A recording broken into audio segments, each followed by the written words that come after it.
Hey there. So first off, as I said in my announcement, I'm still kind of sick. I'm at the tail end. You could probably still hear it. I still feel the congestion in my face. So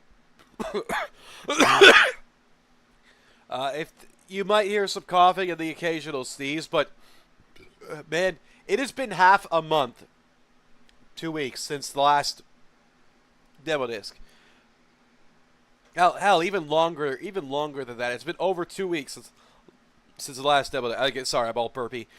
Since the last demo disc, I I was like, fuck, I haven't played a demo disc in such a long time, and I've been home for like I've been fucking home since last weekend. So I've just been home because I've been sick. Um, um, there's nothing more I can really say other than let's get on with the fucking demo discs. Oh, by the way, of course, as always, I have pizza, I have soda, so if you hear some eating and drinking in the background, I advise you to do the same. Anyway, let's get started. I can tell it's been a while because one, I forgot that I did this on YouTube. I literally forgot. So, um, well, yeah, no, I was like, oops. And you could also tell how fucking rusty I'm at this by myself because it's fucking I don't know, it just feels awkward. I don't know why. I guess I just don't have this. I guess because when you're sick, you don't have this nearly like the same lively nature, which makes sense. Um, all right. And okay, I know I've kept saying this in like several demo discs, but once again, no Maggie, which deeply upsets me. Um, well, as always, we got the same options from before. So, Laura, ooh. Oh right, the beginning of the end, the Angel of Darkness. Okay, sure. Yeah. Ooh, let's check out Laura. Quickly, girl, before it collapses around you. When we last saw Lara Croft in the hit Tomb Raider series, it seemed like the end had come for the popular heroine. She had a very, very near scrape with death at the end of the last revelation. The temple collapsed around her and her body's been missing, presumed dead, so... We wanted to leave the viewing public.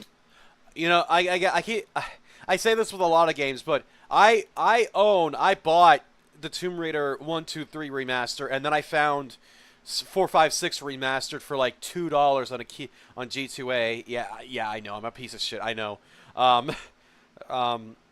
But yeah, holy shit, I need to fucking play through all these Tomb Raider games. On a sort of cliffhanger, did she die, didn't she die? And us saying that she was lost, presumed dead, was a way for us to sort of get Laura to refocus on her own life, you know, look back into herself about her priorities, what's important. So, so needless to say, she is alive and well, and she's going to come out guns a-blazing.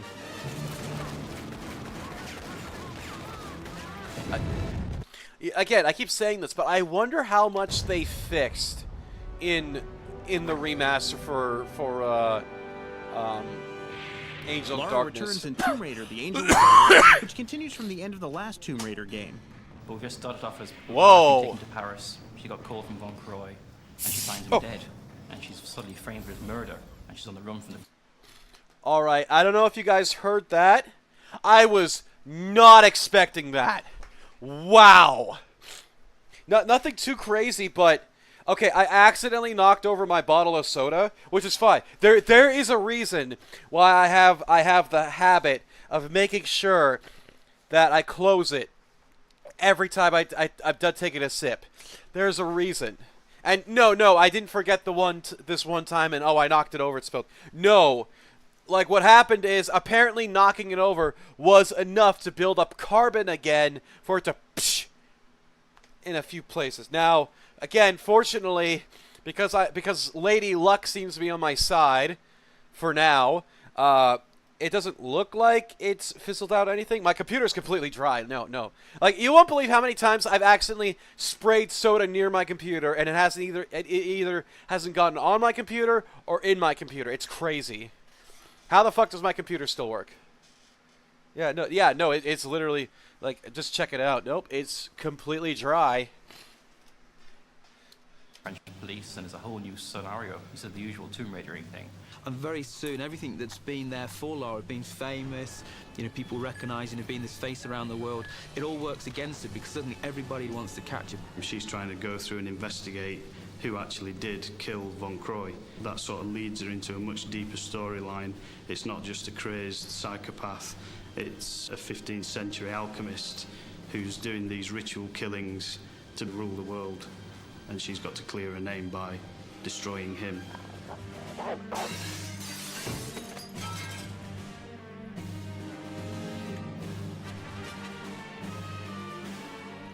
As Lara sets out to find Von Croy's killer, she finds that her ordeals have weakened her and that she needs to build up her strength and skills again. She was really weakened at the tomb in Egypt. So it's the story of her sort of returning as a character, giving her the abilities that she once had and then lost. We shall have. Okay, so yes, this was originally a system where Laura was going to get better at doing stuff as she did them, but again, because of how this game's reputation and how funny it is, the system is extremely flawed. The AVGN talked about it, and I think he did a perfect job, where how being able to kick down a bridge big metal bridge lets you kick open a door.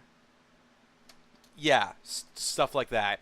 To improve her upper body strength or lower body strength. So as the game progresses, you'll find that she can perform longer jumps, or she can hang on to monkey swings longer and go over parts that she couldn't have done previously. The Lara that you play potentially will be a different Lara to my Lara. I may be just going to run a little bit faster with Lara, and I can get through that door that's always shutting, whereas you haven't quite honed those skills and can't get through that door, but you might be able to climb better than me, so you can go around that corner and drop down the courtyard that I can't get to.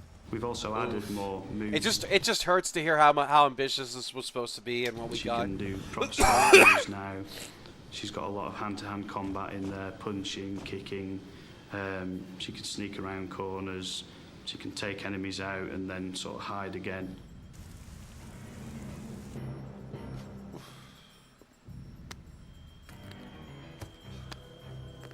Part of what allowed the core team to develop these new moves for Lara was the power of the Did she PlayStation. just kill She just snapped the neck of regular security guards. What the fuck? 2.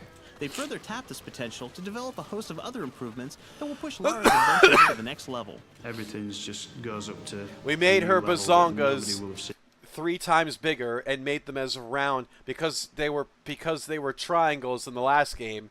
We made them as round as possible. We're allowed to do so much more with the PS2. Lara's 8,000 polygons. Jesus fuck, dude! I'm sorry, but just like, I get, oh, bruiser pervert. Yeah, how can you not look at how fucking much what? Oh my god! Fuck off. PS1 version, she was 600. So we've been able to add a whole new dimension of detail to her. She will actually lip sync when she talks to characters. They'll actually, have full facial expressions and lip sync back at Lara. Stock medicinal potions and herbal extracts. This Tomb Raider game is a lot darker than previous games, as in the storyline is much more sinister. So the mood, the atmosphere is something that we've been very keen to create. I think that lends itself to the lighting system. So we've tried to beef up the lighting a lot by adding the shadow maps. In certain areas they've got really very realistic shadows casting across the floor from objects, from Lara, other enemy characters. Everything casts shadows onto everything. Makes a hell of a difference.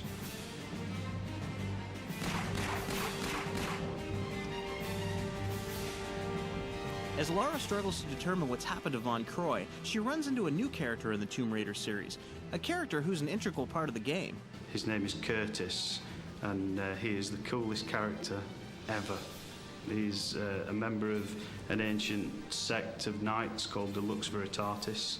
They've sort of got paranormal powers, and basically he's a demon hunter. We wanted Curtis to be quite a different character to Lara. It's going to be quite an interesting sort of love-hate relationship that they have initially, because Curtis is there in this game and he's always one step ahead of Lara. He's almost like the thorn in her side. He seems to be on his own mission, has his own agenda, but he's always just there one stage ahead of her. So they don't like each other at all, and it's not till later on in the game that they sort of get to work as a team.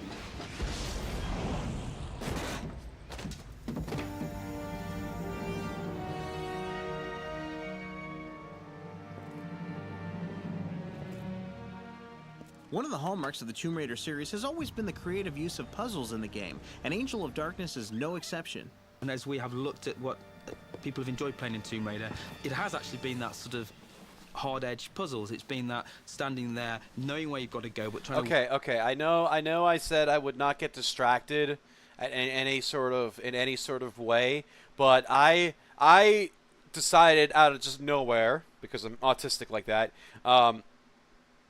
that, you know, I remember watching Cat Acre. I know. Well, hey, it has to do with the PS2, so don't worry.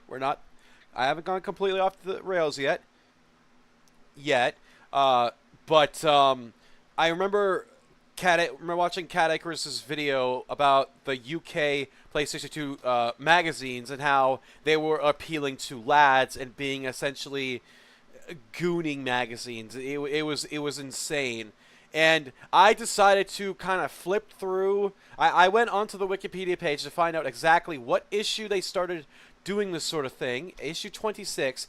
Of course, because of how the internet works, all these issues, even of the UK PlayStation 2 magazine, have all been backed up online in PDF files, so you can at least check them out, read them.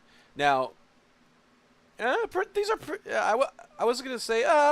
I mean, the PS2 magazine itself doesn't look too high quality, but, you know, it's still... The words are still very clean. I can read these easily.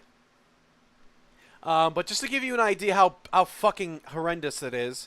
So, this is the ad I see for Ratchet and Clank. Why? And then I was scrolling down because, okay, well, these made headlines. And like, okay, nothing so far. It's just talking about the place... Talk about the PlayStation Eye, okay. And then I see this one, okay. And then I see this in the corner. Murder She Quote, and this scene. This month's biggest gob in gaming. You will very quickly notice that their fun bags fight like excited puppies in a sack with every twist and turn as you pull off those sick gravity-defying tricks and stunts. We know how much it means to you, and we're met with excitement that we've only...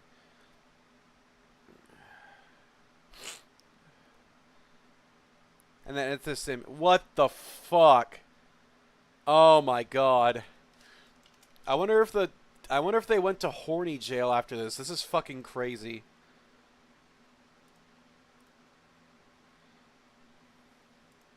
Work out how to solve that puzzle.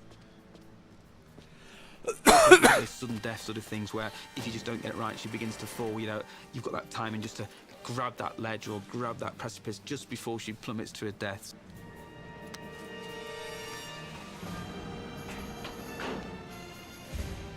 Tomb Raider: The Angel of Darkness is the first part of a new story for Lara Croft, one that the game's creators have already mapped out. The story within this game doesn't end within this game. And this is very much a Okay. I know, again, nothing to do with this. I just found this very interesting. But hang on. There is an advertisement for the video game The Thing, which I'm sure a lot of people know about. But it doesn't just... That also lists Xbox and PC.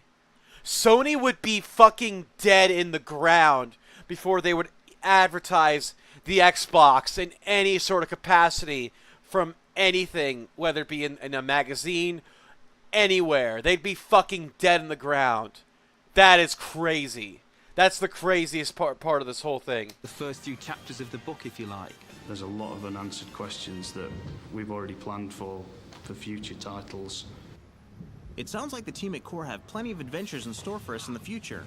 Be sure to check out the start of this new era for Lara Croft when Tomb Raider: The Angel of Darkness hits stores late April.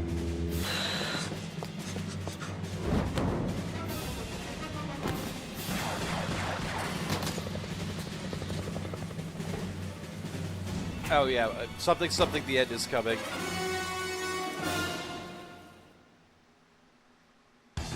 Alright. Down here. I actually know about this game only because of... only because of Naggy Jakey. Thanks, Jake.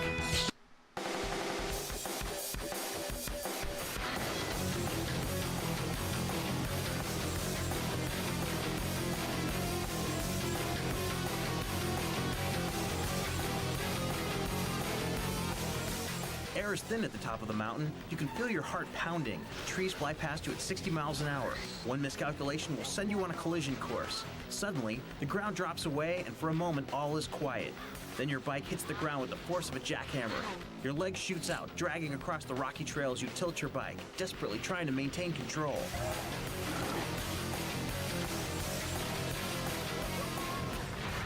Thank God this is only a video game. Welcome to Durango, Colorado for the Norba National Championship, one of the premier downhill bike races in the world.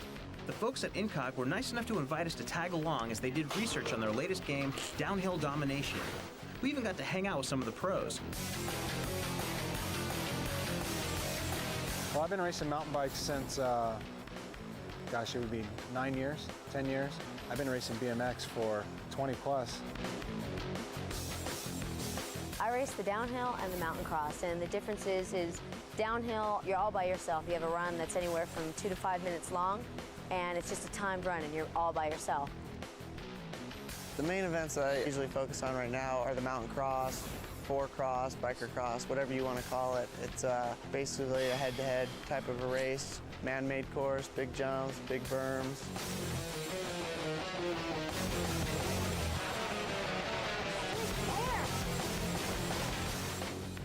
There are 3 major downhill bike events, and Downhill Domination covers them all. We have 3 types of racing that you can do in this game, and each type of race promotes a different play mechanic. The 3 types are free ride, then there's the mountain cross, and the technical downhill. Now the free ride is the longest and most open type format. You basically are looking for the best line, you're tricking the whole way down to get trick points.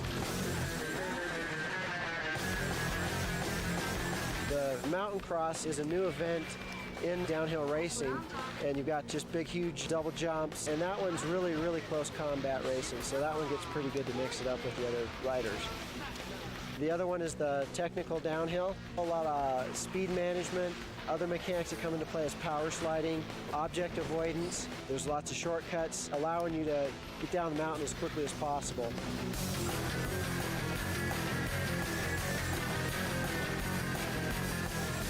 There are over 30 of the top bike manufacturers showcased in the game.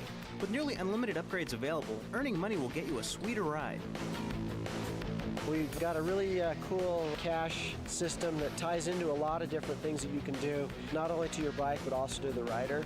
You can start upgrading your bike, your fork, your frame, your wheels. You're ultimately trying to get to that pro ride, which is... Again, I'm sorry about the interruption, but as disgusting as this magazine is,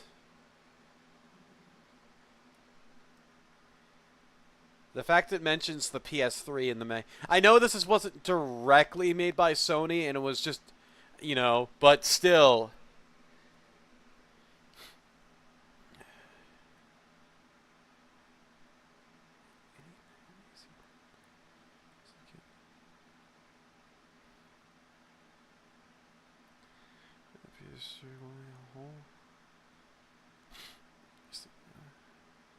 I wonder if anyone knew what this meant. 256-bit processor and increasing the VRAM.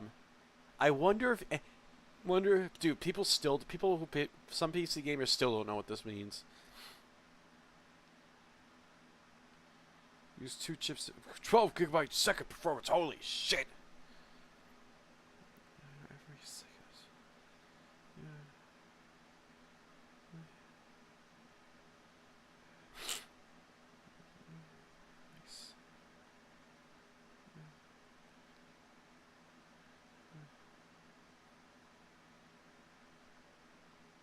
Yeah. Again, sorry. Again, I just thought that was crazy. Crazy. I know. I'll stop interrupting the video with PlayStation 2 magazines. Obviously, you guys are here for PS2. I mean, to be fair, The magazines were a big part of the disc, so it's not the worst thing. But I know it can be annoying to keep getting interrupted. I'm sorry. I will stop this time.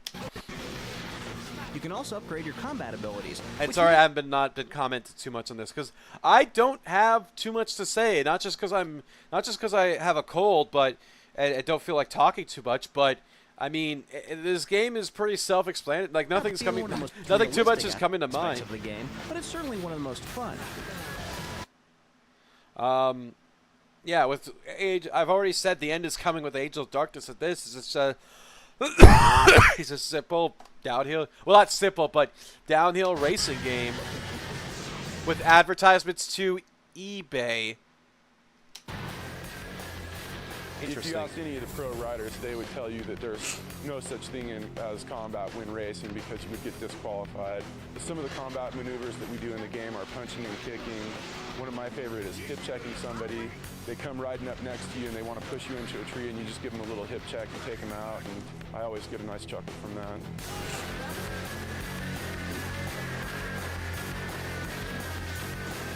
The nice thing is we've got all that great projectile technology. So, for example, being able to chuck a water bottle at some of your opponents, giving you that good sportsmanship edge.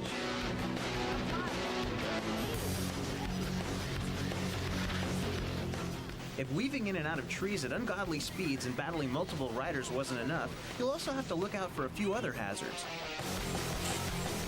There's going to also be a lot of dynamic hazards that come into play. We've got boulders that get triggered and you have to dodge those. There's actual spectators that get in the way of racing. If you hit them, you're both going to go down. We've got tons of wildlife, a moose, cow, bears, all these things that come surprise you. There's also some elements that come into play on the air like hang gliders. There's helicopters everywhere that you got to watch out for because the rescue helicopters may be sitting just right below a cliff edge that you're going to launch off of.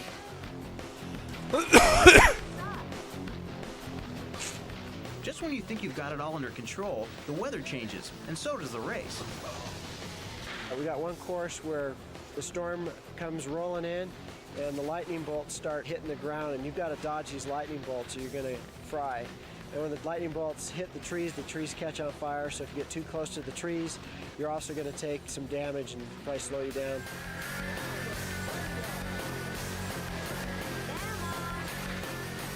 If you can manage to keep from plummeting off the edge of the cliff, then it's time to master the tricks in the game.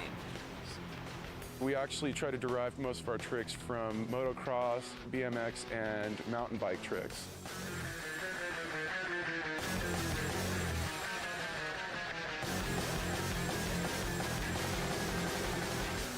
Designing the game with the help of some of the most famous riders in the world, Incog managed to create a great mixture of real and fantasy racing. We have 14 riders, 5 are real-life characters, and 9 of them are fantasy characters. We've got Brian Lopes, Perry Yanis, Eric Carter. I'm actually working with consulting and designing some of the course stuff in there. I think it's good. I think we're working really hard and capturing bicycle elements, which is going to be key to it. I think it's going to set it aside from the other games. This one is definitely a step up from what they used to have out there.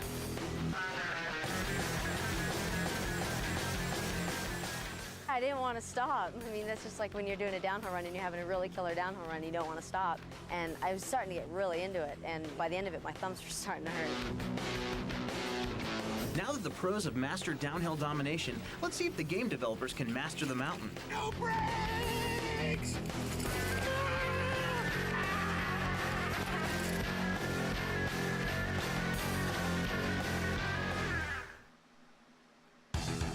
Interesting. All right. And all right, here we go. My boy Sean Murray. Come on, Sean. Give me something good to... Extreme sports thrill seekers in search of video game adrenaline rushes have thrashed their virtual skateboards, snowboards, and BMX bikes in pursuit of the perfect trick and are all hot and bothered for a new challenge. Activision, always willing to oblige, dumped a little cool water on them. For those of you who don't know what wakeboarding is, it looks similar to what you would ride on a snowboard, but it's done behind the boat and you use the boat's wake to do tricks, but you also use rails and stuff like that. When I was first contacted about doing the game, I couldn't believe it because, you know, at the time I'd been playing Tony Hawk, and the fact that, you know, I'm a character in the game it's kind of a weird feeling.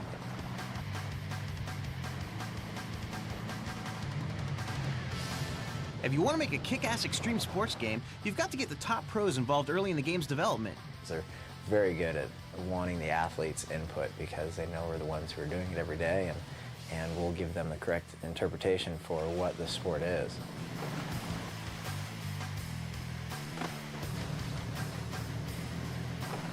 They flew the programmers from Shaba to my house and took them out wakeboarding, taught them how to ride, and after that first day we got them up, they were sold and they wanted to do a good job of it, and they have. Sean is not the only professional wakeboarder featured in the game. In fact, you can play over 12 different riders, including wakeboarding veteran Darren Shapiro. Well, when I started wakeboarding, there was only 2 or 3 tricks really being done. It seemed like every trick I did was an invention of a new trick. So I laid the foundation for a lot of the tricks you see today.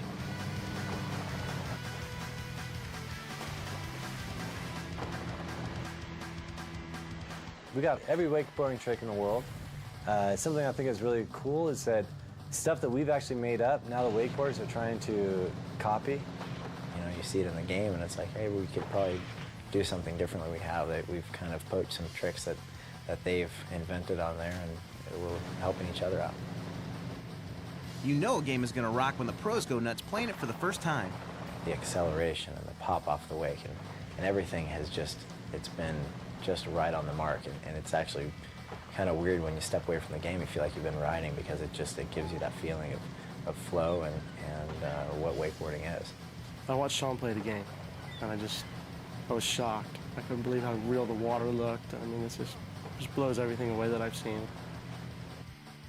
You can just go really big and, you know, do combinations of different tricks.